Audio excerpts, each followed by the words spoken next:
सरकार और विपक्ष के बीच संसद में गर्मा-गर्म बहस के बीच लोकसभा ने 13 दिसंबर को रेलवे संशोधन विधेयक 2024 को मंजूरी दी। यह विधेयक भारतीय रेलवे बोर्ड अधिनियम 1905 को निरस्त करने और इसके प्रावधानों को रेलवे अधिनियम 1989 में समाहित करने का प्रस्ताव करता है।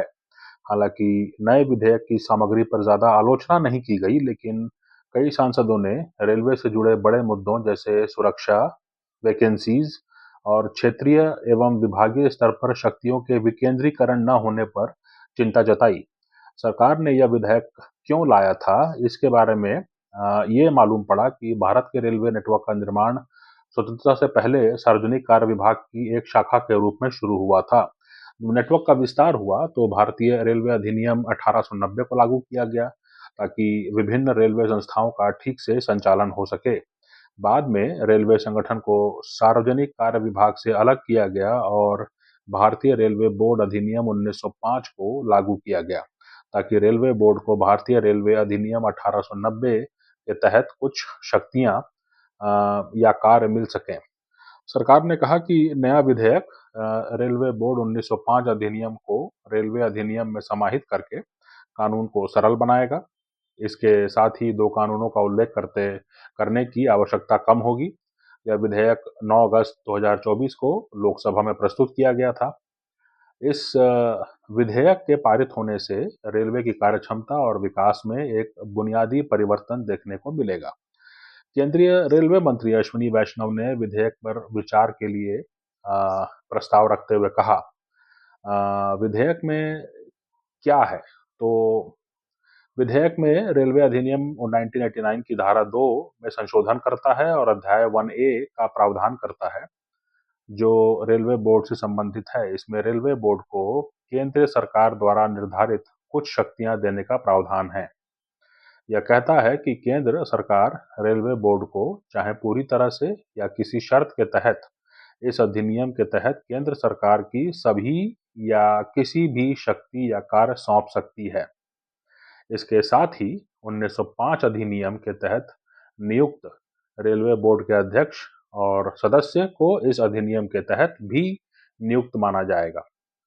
तो रेलवे बोर्ड पहले से मौजूद है और यह विधेयक कोई नया बोर्ड या नया संस्था बनाने का प्रस्ताव नहीं करता है। भुवनेश्वर में उड़ीसा की बीजेपी सांसद अपराजिता सारंगी ने कहा कि नया कानून भारतीय रेलवे को आधुनिक, सरल और मजबूत बनाने की दिशा में एक महत्वपूर्ण कदम है। इस विधेयक से रेलवे बोर्ड के कार्य और स्वतंत्रता को बढ़ावा मिलेगा, उन्होंने कहा। और हालांकि विपक्षी कुछ सांसदों ने यह महसूस किया कि इस विधेयक को पर्याप्त विचार विमर्श के बिना ही लाया गया है। जैसे समाजवादी पार्टी के सांसद आयोनला, उत्तर प्रदेश से नीरज मौर्य ने कहा, 1905 में रेलवे बोर्ड के गठन से पहले सर थॉमस रॉबर्टसन ने एक समिति बनाई थी, जिसके बाद बोर्ड का गठन हुआ था। इस मामले पर चर्चा करने के लिए एक सर्वदलीय समिति बनाना और फिर संशोधन लाना अधिक लाभकारी होता। उन्होंने यह भी कहा कि रेलवे बोर्ड को एक स्वतंत्र निकाय बनाना चाहिए, जिससे निर्णय लेने की शक्ति हो और इसे सरकार के नियंत्रण से मुक्त किया जाना चाहिए।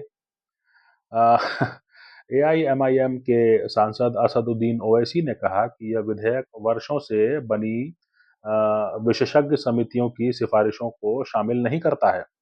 2015 में गठित रेलवे पुनर्गठन समिति ने स्वतंत्र नियामक बनाने की सिफारिश की थी, लेकिन वर्तमान विधेयक स्वतंत्र नियामक बनाने में असफल मालूम होता है, उन्होंने ऐसा कहा संसद में। उसी तरह से आजम समाज पार्टी कांशीराम के सांसद चंद्रशेखर ने यह सवाल उठाया कि क्या SC, ST, OBC और महिलाओं को रेलवे बोर्ड में सदस्य के रूप में समायोजित किया जाएगा। यह जरूरी है कि नियुक्तियां योग्यताओं और विशेषज्ञता के आधार पर की जाएं, न कि राजनीतिक विचारधाराओं के आधार पर। रेलवे को सुविधाजनक, सस्ता और भरोसेमंद होना चाहिए, इस बात पर सांसद ने जोर दिया।